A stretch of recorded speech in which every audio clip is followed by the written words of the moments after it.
Hey दोस्तों, this GET lecture of engineering mathematics on topic linear algebra part 3 rank of matrix is brought to you by lecturesforfree.com।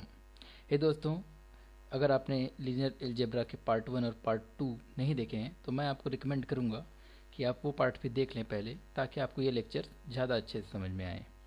चलिए सबसे पहले हम ये देखते हैं कि हम इस लेक्चर में कौन कौन से टॉपिक्स कवर करने वाले हैं। इस लेक्चर में सबसे पहले हम देखेंगे एक्लॉन form of matrix. एक्लॉन form of matrix देखेंगे। सेकंड देखेंगे हम एक्लॉन फॉर्म ऑफ मैट्रिक्स से हम किसी भी मैट्रिक्स का रैंक कैसे फाइंड आउट कर सकते हैं। तो रैंक ऑफ का डेफिनेशन और रैंक कैसे फाइंड आउट करना है ये देखेंगे। फिर हम रैंक से रिलेटेड क्वेश्चंस देखेंगे जो कि प्रीवियस ईयर गेट में आ चुके होंगे, ऐसे क्वेश्चंस देखेंगे। देन एक असाइनमेंट क्वेश्चन होगा आपके लिए, और उसके बाद आप लोगों के लिए एक जो असाइनमेंट क्वेश्चन जो मैंने पिछली क्लास में दिया था उसका सॉल्यूशन होगा यहाँ पे। चलिए दोस्तों, तो स्टार्ट करते हैं आज का lecture. एक्लेन form of matrix. एक्लेन form of matrix मतलब ऐसा किस मैट्रिक्स को हम कह सकते हैं कि वो एक्लेन फॉर्म में है। तो ऐसे मैट्रिक्स जिनमें number of leading zeros must be increased by row numbers. मतलब अगर ऐसा मैट्रिक्स जिसमें जो जीरोज होंगे, रोज में जो जीरोज होंगे वो जैसे जैसे रो इंक्रीज करेगा वैसे वैसे इंक्रीज करते जाएंगे। Number of leading zeros must be increased by row numbers. रो अगर बढ़ रहा है तो लीडिंग जीरोज भी आपके बढ़ते जाएंगे। Second thing is there may be any number of zero rows but all such rows should be present in the bottom of the matrix. ऐसे मैट्रिक्स में कितने भी रो हो सकते हैं जिनमें केवल जीरोज हों, बट ऐसे जीरोज वाले रो कहाँ पर होने चाहिए? बॉटम में होने चाहिए, उस मैट्रिक्स के बॉटम रोज में होने चाहिए। चलिए कुछ एग्जांपल्स देखते हैं जिससे हम ये चीज़ें और क्लियर हो जाएंगी कि मैट्रिक्स किस तरह के मैट्रिक्स को हम कह सकते हैं कि वो एक्लेन फॉर्म में है। सबसे पहले एक एग्जांपल देखते हैं। लेट्स सपोज अगर मैं लिखता हूँ एक matrix A is equal to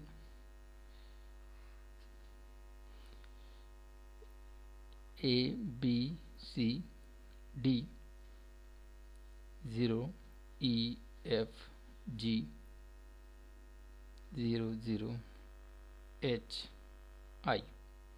ये एक मैट्रिक्स है जो कि 3x4 का है। इसमें देखिए क्या हो रहा है। जो जीरो है पहले में नो ज़ीरो, पहले रो में कोई भी ज़ीरो नहीं है, दूसरे रो में एक ज़ीरो है, तीसरे रो में 2 ज़ीरो हैं। तो जो ज़ीरो हैं, लीडिंग ज़ीरोज़ हैं, वो रो के साथ साथ इंक्रीज कर रहे हैं। तो ये मैट्रिक्स एक एग्जांपल है एक्लेन फॉर्म का। सेकंड एक एग्जांपल देखते हैं। Let's suppose 0 A1 B1 C1 0 0 0 C2 0 0 0 0। इसमें भी क्या है, पहले में एक ज़ीरो है, दूसरे रो में 3 ज़ीरो हैं, और चौथा जो रो है इसमें सारे के सारे ज़ीरो हैं। तो ये भी एक ऐसा एग्जांपल है मैट्रिक्स का जो कि एक्लेन फॉर्म में है। क्यों? इसमें देखिए नंबर ऑफ़ जीरोज़ जो हैं वो इंक्रीज कर रहे हैं रो के साथ, साथ ही साथ जो ऐसा रो है जिसमें पूरे के पूरे एलिमेंट्स क्या हैं, ज़ीरो हैं, और वो कहाँ पर है? बॉटम में है। तो ये भी एक एग्जांपल है एक्लेन फॉर्म ऑफ मैट्रिक्स का। चलिए कुछ और एग्जांपल देखते हैं। तीसरा एग्जांपल देखते हैं।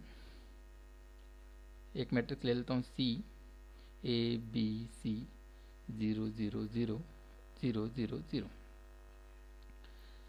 इस मैट्रिक्स में जो जीरोज हैं, नंबर ऑफ जीरोज हैं, वो रो के साथ इंक्रीज नहीं कर रहे हैं, बट जो लास्ट के जो जीरोज हैं,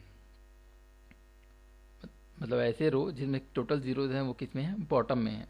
साथ ही साथ इसमें कोई ज़ीरो नहीं है, इसमें 3 ज़ीरो हैं, इसमें 3 ज़ीरो हैं। तो ये भी एक एग्जांपल है एक्लेन फॉर्म ऑफ मैट्रिक्स का। नेक्स्ट एक और एग्जांपल देखते हैं। लेट सपोज एक matrix D is equal to A1 B1 C1 D1 0 B2 C2 D2 0 0 0 0 0 0 0 0। ये भी एक एग्जांपल है एक्लेन फॉर्म ऑफ मैट्रिक्स का। इसमें भी जीरो इंक्रीज हो रहे हैं, साथ ही साथ जो नंबर ऑफ जीरो रोज हैं, मतलब ऐसे रो जिनमें सारे एलिमेंट्स जीरो हैं, वो बॉटम में है। एक और एग्जांपल देखते हैं।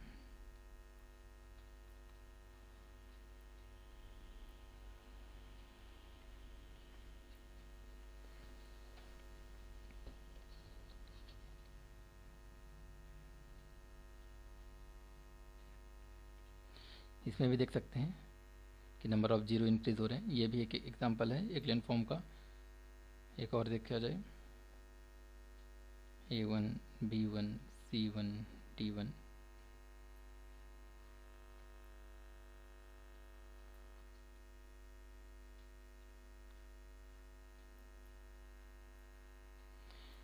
ये सारे matrix A B C D E F ये सारे के सारे एग्जाम्पल्स हैं एक्लेन फॉर्म ऑफ मैट्रिक्स के। इस मैट्रिक्स का क्या यूज़ है ये हम आगे देखेंगे। इस मैट्रिक्स का यूज़ होता है रैंक फाइंड आउट करने के लिए। चलिए देखते हैं कि रैंक क्या होता है, किसी मैट्रिक्स का रैंक क्या होता है। रैंक की डेफिनेशन देखें तो rank is the number of non zero rose in the एक्लेन form of matrix. Rank किसी भी मैट्रिक्स का नंबर ऑफ रोज होते हैं। और कैसे रोज होते हैं? नॉन जीरो रोज, ऐसे रोज जिसमें एटलीस्ट वन एलिमेंट जीरो ना हो। अगर सारे के सारे एलिमेंट जीरो हैं तो हम उसे क्या कहेंगे? Zero rows. तो रैंक हमारा number of non zero rows, but किसमें? एक्लियन फॉर्म ऑफ मैट्रिक्स में। ठीक है। It is also defined as the largest order of non vanishing minors. ठीक है। अगर जीरो रोज को अगर हम लोग काउंट ना करें तो it will also give us the largest order of non vanishing minors. तो अगर कोई मैट्रिक्स आपको दिया हुआ है और अगर वो एक्लियन फॉर्म में नहीं है तो सबसे पहले हमें उसे एक्लियन फॉर्म में कन्वर्ट करना पड़ेगा और उससे फिर हमें काउंट करना पड़ेगा number of non vanishing zeros, number of non zero रोज को हमें काउंट करना पड़ेगा और वही हमारा क्या होगा? रैंक ऑफ मैट्रिक्स होगा। चलिए देखते हैं जो हम पिछले एग्जाम्पल्स देखे थे एक्लियन मैट्रिक्स के, उसमें उन मैट्रिक्स का रैंक क्या क्या होता है। चलिए पीछे चलते हैं। जैसे मैं सबसे पहला एग्जाम्पल हमने ये देखा था ए में ये एक एक्लियन फॉर्म में है मैट्रिक्स। ठीक है। अब हमें इसमें गिनना है नंबर ऑफ नॉन जीरो रोज, वही होगा हमारा रैंक इसका। तो इसमें देख रहे हैं कि इसमें 3 रो हैं और तीनों के तीनों रो क्या हैं? नॉन जीरो हैं। मतलब तीनों रोज में एटलीस्ट वन एलिमेंट तो ऐसा है ही जिसकी वैल्यू जीरो नहीं है। तो अगर मैं कहूँ रैंक किसका होगा? Rank is equal to rank of A is equal to 3। एक चीज़ और, रैंक को हम लोग इस सिंबल से लिखते हैं। जैसे अगर मैं कहूँ रैंक ऑफ ए तो मैं लिखूँगा इसे इस तरह से, rank of A is equal to 3। Similarly अगर हम लोग बी की बात करें तो बी में हमें काउंट करना है ऐसे रोज़ को जो कि नॉन ज़ीरो हों। तो जैसे हम लोग इसमें देख रहे हैं, इसमें टोटल 3 रोज़ हैं, ये वाला रो, ये रो और ये रो। बट इसमें से जो लास्ट रो है, जो बॉटम का रो है, उसमें सारे के सारे एलिमेंट्स ज़ीरो हैं। तो ये क्या है? ज़ीरो रो है, ज़ीरो रो। तो नंबर ऑफ नॉन ज़ीरो रोज़ हमारे पास कितने हैं? 2। तो रैंक ऑफ बी हमारा हो जाएगा, rank of B is equal to 2। चलिए नेक्स्ट एग्जांपल देखते हैं। सी में हमारे पास टोटल 3 रो हैं जिसमें से 2 रोज जीरो रोज हैं, इसके सारे एलिमेंट्स जीरो हैं। तो रैंक ऑफ सी हमारा कितना हो जाएगा? 1। सिमिलरली अगर मैं डी की बात करूं तो डी में भी 2 रो हैं जो नॉन ज़ीरो हैं और 2 रो हैं जो जीरो हैं। तो रैंक ऑफ डी हमारा हो जाएगा 2। सिमिलरली अगर मैं ई की बात करूं तो ई में 3 रो हैं और तीनों रो नॉन जीरो रोज हैं। तो rank of E is equal to 3 and similarly for rank of F is equal to, यहाँ तीन रो हैं अपने पास और तीनों की तीनों नॉन जीरो रो हैं, बिकॉज इसमें हमारे सभी रो में एटलीस्ट वन एलिमेंट ऐसा है ही जो कि नॉन ज़ीरो है। तो rank of F is equal to हमारा हो जाएगा 3। तो ये तो हो गया एक्लियन फॉर्म और रैंक। इन सारे एग्जांपल से एक चीज़ तो क्लियर है कि all the upper triangular matrix, जितने भी अपर ट्रायंगुलर मैट्रिक्स होंगे वो हमारे क्या होंगे, एक्लियन फॉर्म में होंगे, एक्लियन फॉर्म में। बट सारे एक्लियन मैट्रिक्स जरूरी नहीं है कि वो अपर ट्रायंगुलर मैट्रिक्स हों। Are the upper triangular matrix are in एक्लियन form, but are the एक्लियन form matrix is not necessary to be in upper triangular form. ठीक, चलिए आगे बढ़ते हैं। चलिए देखते हैं रैंक की प्रॉपर्टीज क्या क्या हैं। Properties of rank.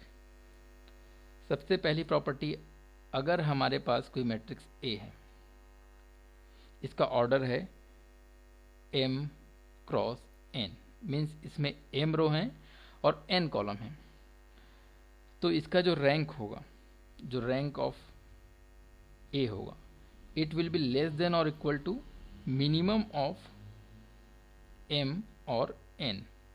मीन्स रो और कॉलम इनमें से जो भी चीज़ मिनिमम होगी, रैंक या तो उसके बराबर होगा या उससे लेस होगा। लेट सपोज हमारे पास कोई मैट्रिक्स ए है जिसका ऑर्डर है 3 क्रॉस 2, मीन्स इसमें अगर 3 रो हैं और 2 कॉलम हैं, तो जो रैंक होगा हमारा ए का वो या तो 2 होगा या फिर 2 से कम होगा। Means it will be minimum 3 और 2, इनमें मिनिमम क्या है, 2 है, तो 2 होगा या तो उससे भी कम होगा। रो और कॉलम में जो चीज़ छोटी होगी, रैंक उसके या तो बराबर होगा या उससे भी कम होगा। पहली प्रॉपर्टी ये हो गई। दूसरी property, rank of any zero matrix. ऐसा मैट्रिक्स जिसके सारे एलिमेंट ज़ीरो हैं, तो उनमें कोई भी ऐसा रो नहीं होगा जो नॉन ज़ीरो हो, तो rank of zero matrix will be 0। Third property, rank can not be negative, rank will always be positive, rank will always be positive, it cannot be negative। it is third property। next property देखते हैं। next property, rank of any matrix A, it will be same as rank of transpose of that matrix। कोई एक matrix A है, उसका rank निकालिए और उसको transpose कर लीजिए, उसका रैंक निकालिए, दोनों का रैंक ऑलवेज इक्वल होगा। नेक्स्ट जो रैंक की प्रॉपर्टी है वो है आपका rank of any multiplication of two matrix. मतलब ए और बी, अगर 2 मैट्रिक्स का मल्टीप्लाई कर दें और उसका रैंक निकालें, तो ये ऑलवेज लेस देन होगा या इक्वल टू होगा किसके, मिनिमम ऑफ रैंक ऑफ ए और रैंक ऑफ बी। मीन्स अगर हमारे पास 2 मैट्रिक्स हैं, रैंक ऑफ मैट्रिक्स ए और मैट्रिक्स बी, मैट्रिक्स ए का रैंक 3 है तो और मैट्रिक्स बी का रैंक 2 है, तो दोनों का जो मल्टीप्लिकेशन करने पर हमें जो मैट्रिक्स मिलेगा, मीन्स ए बी, उसका जो रैंक होगा वो हमेशा, सॉरी इसका अगर 2 है तो इट शुड बी, इन दोनों में से जो मिनिमम होगा या तो उसके बराबर होगा या उससे लेस होगा।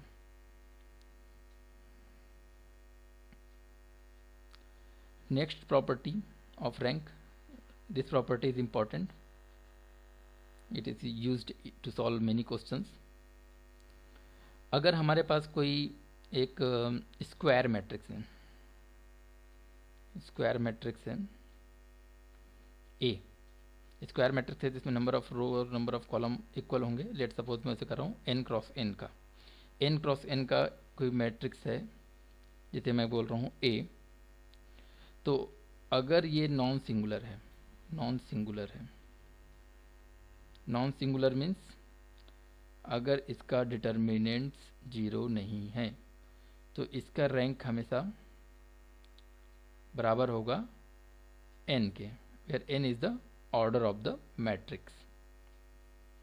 ठीक है, अगर हमारे पास एक स्क्वायर मैट्रिक्स है जो कि n क्रॉस n का है और अगर वो नॉन सिंगुलर है, नॉन सिंगुलर मतलब उसका डिटर्मिनेंट 0 नहीं है, तो उसका रैंक हमेशा के बराबर होगा n के। और अगर वो सिंगुलर है, सिंगुलर मीन्स उसका जो डिटर्मिनेंट्स है वो 0 है, तो उसका जो रैंक होगा that will be always less than n। ठीक है, ये जो प्रॉपर्टी है ये बहुत से क्वेश्चन सॉल्व करने में यूज़ होती है, तो इसे आप लोग स्पेशली ध्यान रखिएगा। चलिए आगे बढ़ते हैं। देखिए, जैसा कि मैंने आपको पहले बताया है कि रैंक डिसाइड करने के लिए हम मैट्रिक्स को हमेशा किस फॉर्म में होना चाहिए, इक्लियन फॉर्म में होना चाहिए।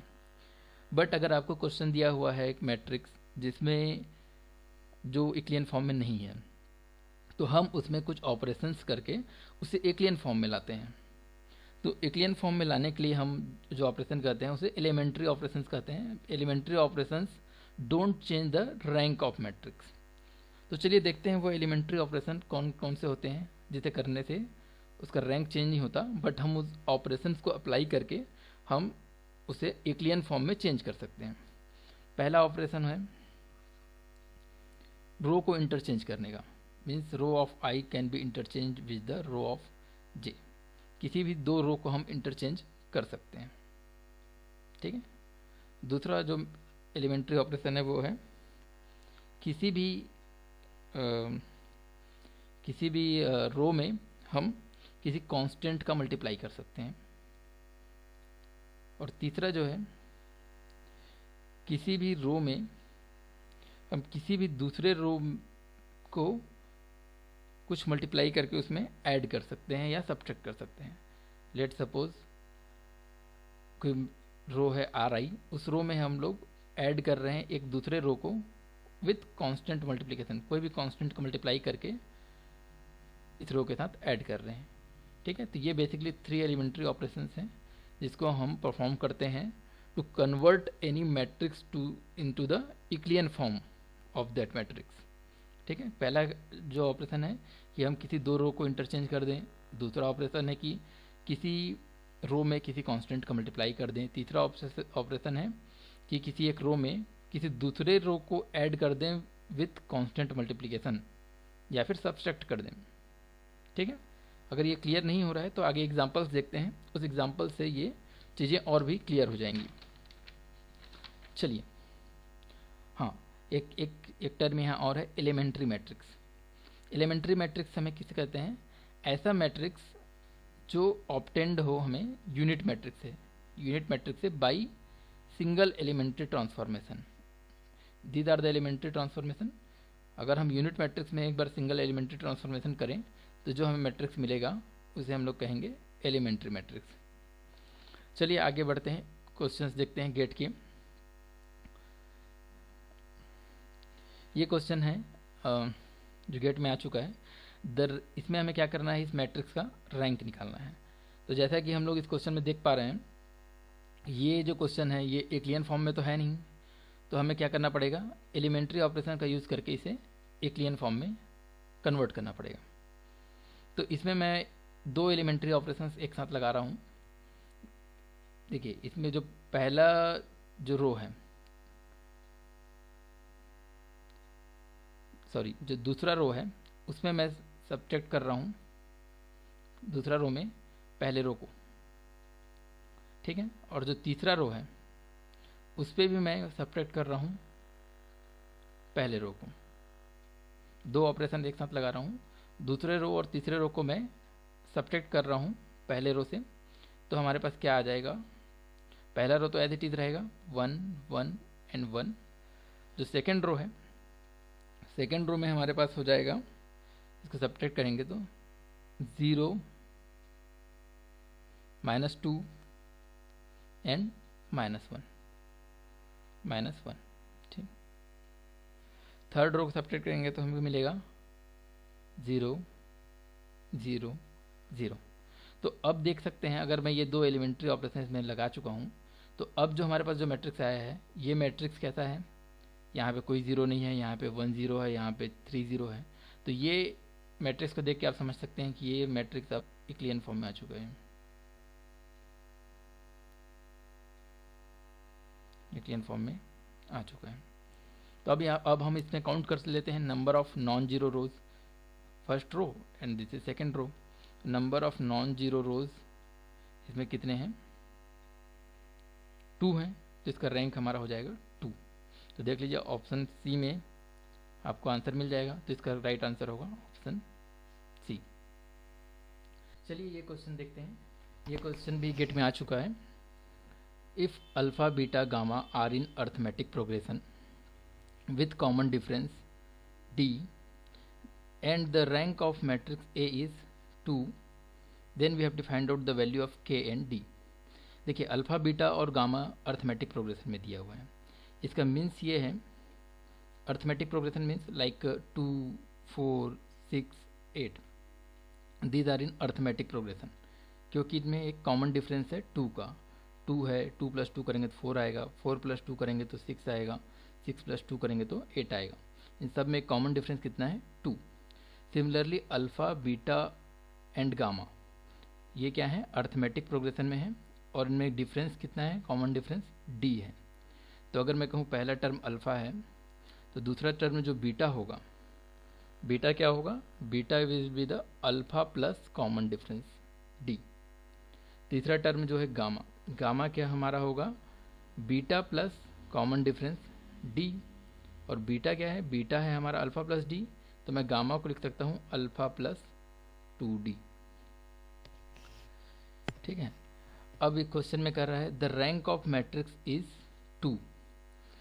देखिए ये जो मैट्रिक्स A है, ये मैट्रिक्स A 3x3 का मैट्रिक्स है, 3 मतलब ऑर्डर 3 का स्क्वायर मैट्रिक्स है, बट इसका रैंक जो है, रैंक ऑफ A जो है that is less than 3। It means जो हमारा मैट्रिक्स A है, ये हमारा क्या होगा, सिंगुलर मैट्रिक्स होगा। जैसा कि हमने अभी अभी प्रॉपर्टीज में देखा है, if matrix A is singular matrix means उसका जो डिटर्मिनेंट से 0 होगा, तो हमारा रैंक ऑफ A जो होगा वो लेस देन n होगा। यहाँ पर n कितना है, n की वैल्यू है 3। तो हमें क्या करना है, इसके डिटर्मिनेंट्स को 0 पुट करना है सबसे पहले। तो चलिए देखते हैं क्या करेंगे। सबसे पहले आप लिख लीजिए 3 4 alpha 5 6 beta 7 k gamma is इनका डिटर्मिनेंट्स इक्वल टू 0। और अभी अभी हमने क्या देखा, beta is equal to alpha plus d and gamma is equal to alpha plus 2d। तो इसकी वैल्यू को यहाँ पुट कर दीजिए, 3 4 alpha 5 6 alpha plus d 7 k alpha plus 2d is equal to 0। अब इसमें हम एलिमेंट्री ऑपरेशंस लगाते हैं। मैं रो 2 को सब्ट्रैक्ट करता हूँ रो 1 से, सिमिलरली रो 3 को सब्ट्रैक्ट करते हैं रो 1 से। तो देखिए हमें क्या मिलता है, तो हमें मिलेगा 3 4 alpha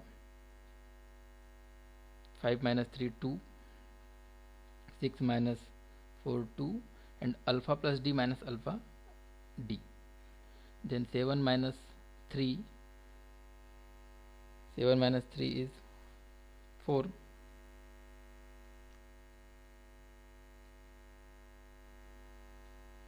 then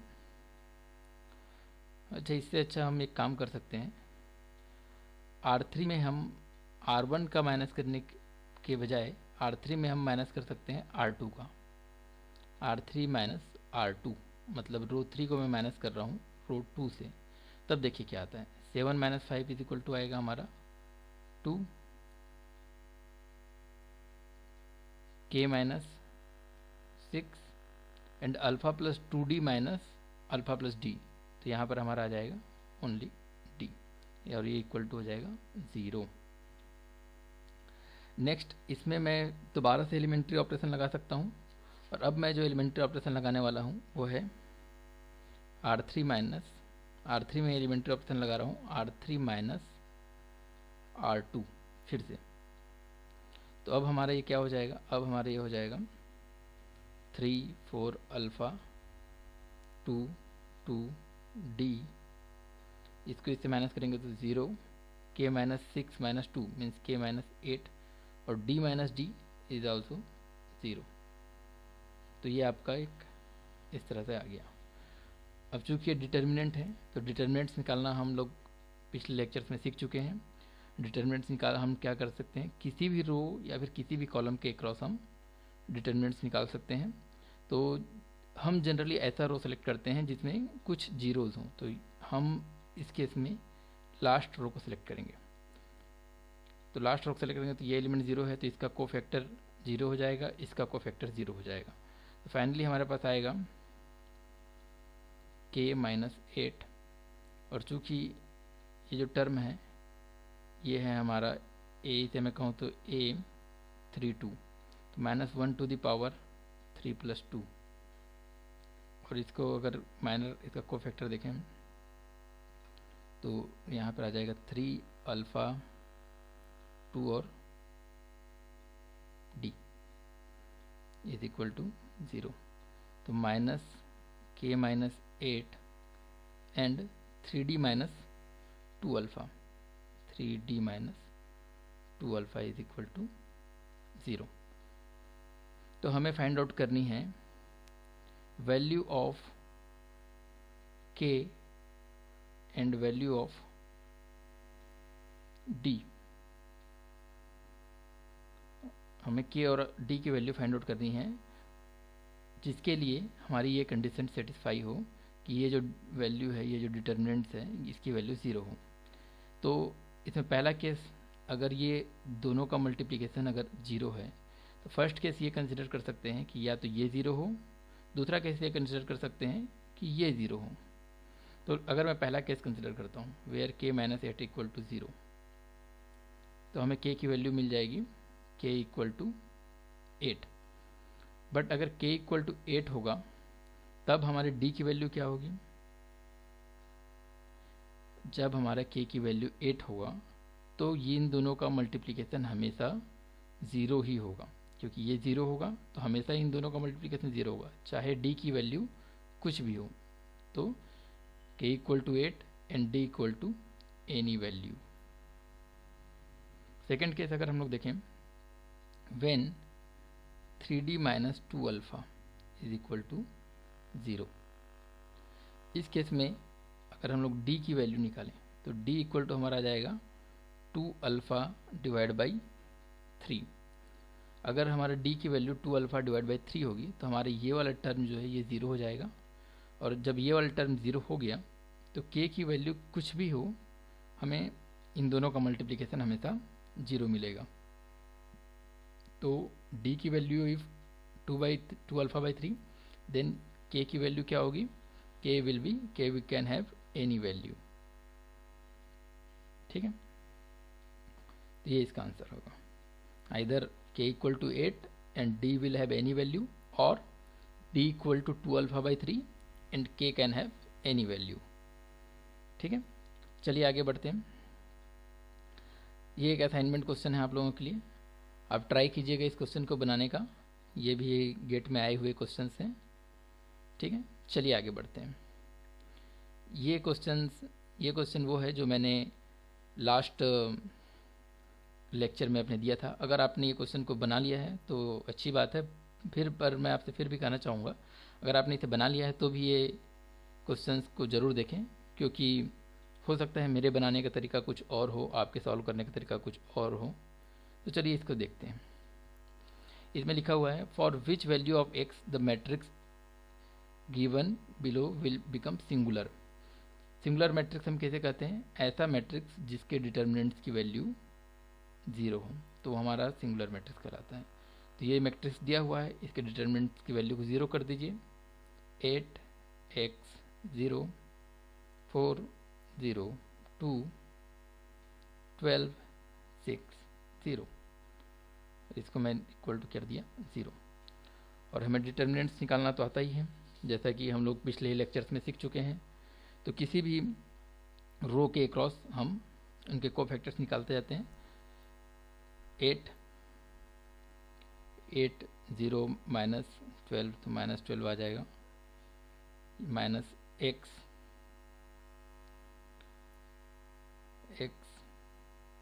0 minus 24, 0 minus 24 is equal to 0, तो minus 96 plus 24x is equal to 0 means x is equal to 96 upon 24 means answer is 4।